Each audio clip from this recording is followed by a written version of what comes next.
The fury of the storm battered away at the old light tower. Torrents of scalding rain seemingly tried to drive into the very granite of the blocks. The wind howled around the ancient tower and on the rocks below. Huge breakers smashed into shards of steel-like spray. Thunder rode above the clouds and lightning flashed across the sky. High on the walkway surrounding the lamp room, the lightkeeper hung on gamely to the rail as he peered out to the distant horizon. It was miserable, cold and wet, but God, he enjoyed the storm. He was alone at the island light, his assistant keeper having gone ashore the day before and the unexpected blow preventing his return. It was of no matter. He'd faced other storms alone and would doubtless make it through this one. He just had to work harder to care for the beacon. Something caught his eye in the water below.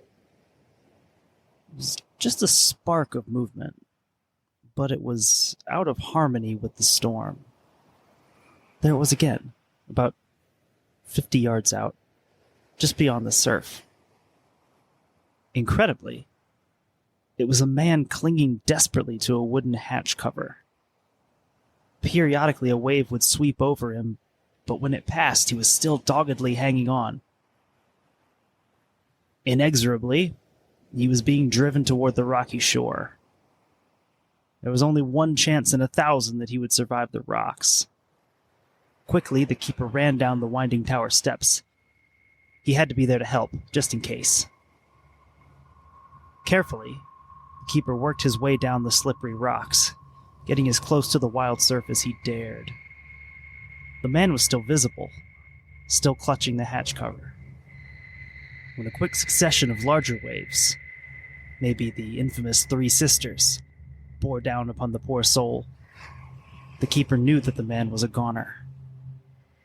Although he played his cards well to have made it this far, fate held the joker. The first wave broke hard over the hatch cover. When its wash cleared, the hatch was broken into splinters, and the man was left flailing helplessly in the churning water. The second wave buried both the splintered cover and the drowning man in a sea of white foam. The man didn't surface again. The keeper knew he had witnessed the cold hand of death. The third wave, larger than the first two, broke solid, roaring its way up the rocks, knocking the keeper head over heels. Its grasping fingers nearly dragged him back into the boiling surf. Dazed by the shock, the keeper slowly regained his senses as he scampered up the rocks towards the light station. He'd taken only a few steps when he stumbled over something laying on the beach. It was the man who'd been on the hatch. Although unconscious, he was still alive. Looking closely, the keeper saw that he was middle-aged and his head topped with silver hair. Dressed well, he plainly wasn't any common sailor.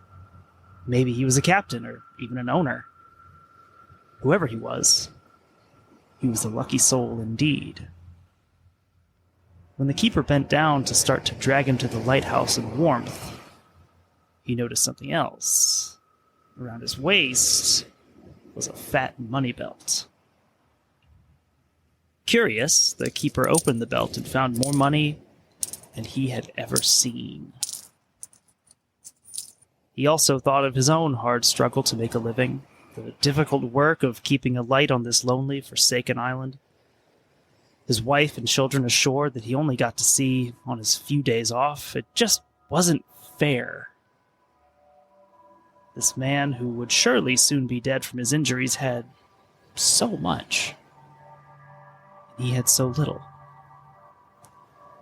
In a fit of rage, jealousy, or madness, he removed the heavy belt and strapped it around his own waist. Grabbing the man by the feet, he dragged him back to the surf and rolled him into the surging waves. no one would ever be the wiser. When the body would be found, if it would ever be found, it was just another poor, shipwrecked soul. Returning to the light, he hid the money belt in his battered steamer trunk, brewed a cup of strong coffee, then climbed back up to the lamp room. It was almost sunset and time to light the wick for another long night. Later, he would think of his newfound wealth and what to do with it. The next day, the storm blew itself out, and just before dark, the assistant returned to the island. For a while, everything was normal, back to the deadly, dull routine of lightkeeping. Every night, when he was certain he was alone, the keeper carefully removed the money belt from the bottom of the trunk and counted out the money. When he finished, he quietly returned it to the hiding place. After a month or so, the keeper started having terrible nightmares. Waking up screaming and covered in sweat, he vividly recalled seeing the man crawling up out of the surf and over the rocks, moving towards him and asking,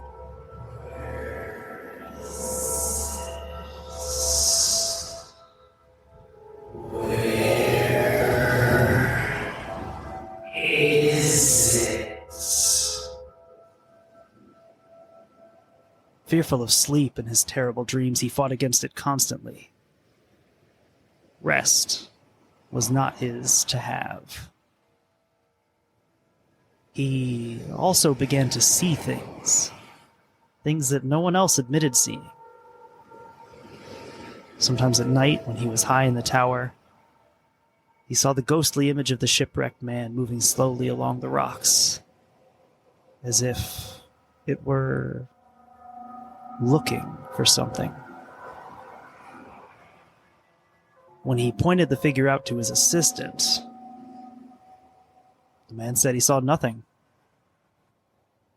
Several times, as the keeper sat in his chair smoking a late-night pipe, an anguished face appeared, peering through the station window. One night, when the keeper was scurrying for the outhouse, he ran headlong into the ghost. Pale and sad-faced, it stared hard at the keeper before asking, "Where is... Where is it?" Shaken to his soul, the keeper ran back into the house, slamming and bolting the door behind. The keeper's performance as lightkeeper decreased markedly. Always tired from lack of sleep, jumping at his own shadow, he developed an extreme case of nerves. At times, he shook uncontrollably. Other times, he broke down in a fit of sobbing. Even alcohol had no effect. The lighthouse inspector, an old friend of the keeper, finally was forced to tell him that either he had to resign or be fired. He couldn't stay on. Keeper resigned and returned to live with his family on the mainland.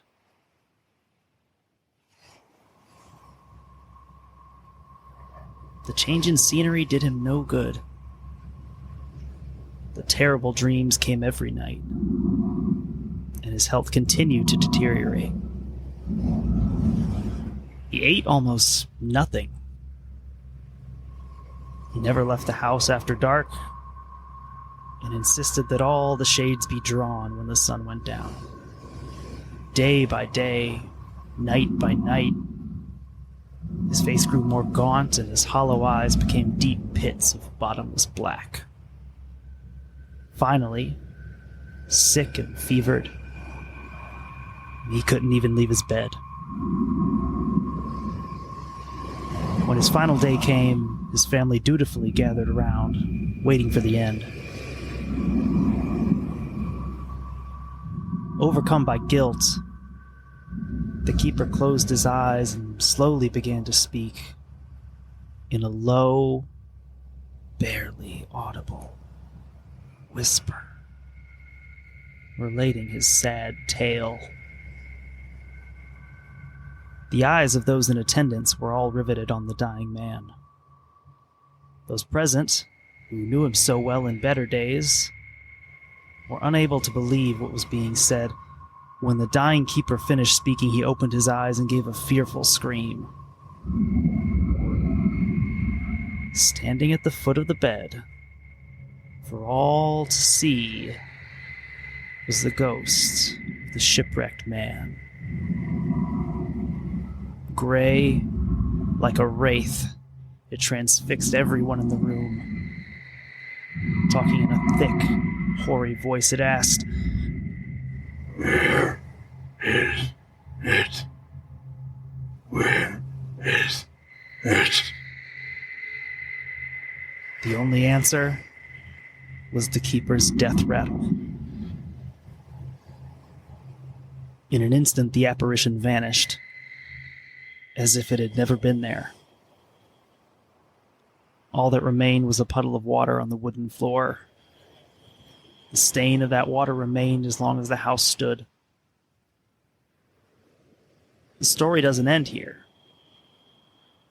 There are details still undiscovered.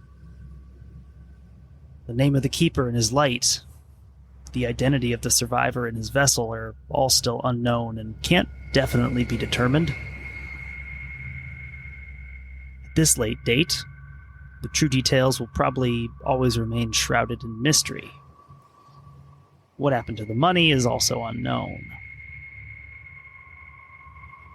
Some of the family, believing in the money but not the ghost, returned to the island to search for it, thinking that since it wasn't found among the keeper's scant belongings, he must have hidden it there before he left. They never reported finding it, but they did claim to have briefly seen the wandering apparition searching for it too. Whether this tale is true or not is of course questionable, but parts of it do have the pure ring of reality.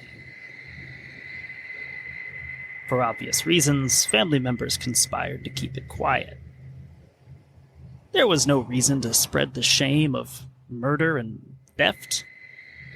However, over generations, some of it invariably leaked out.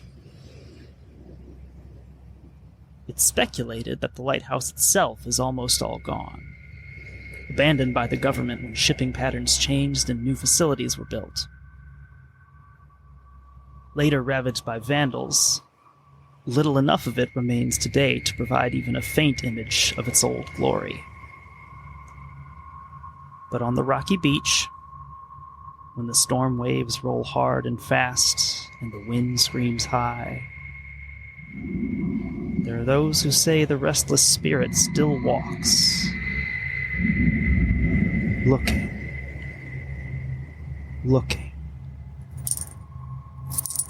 ever looking.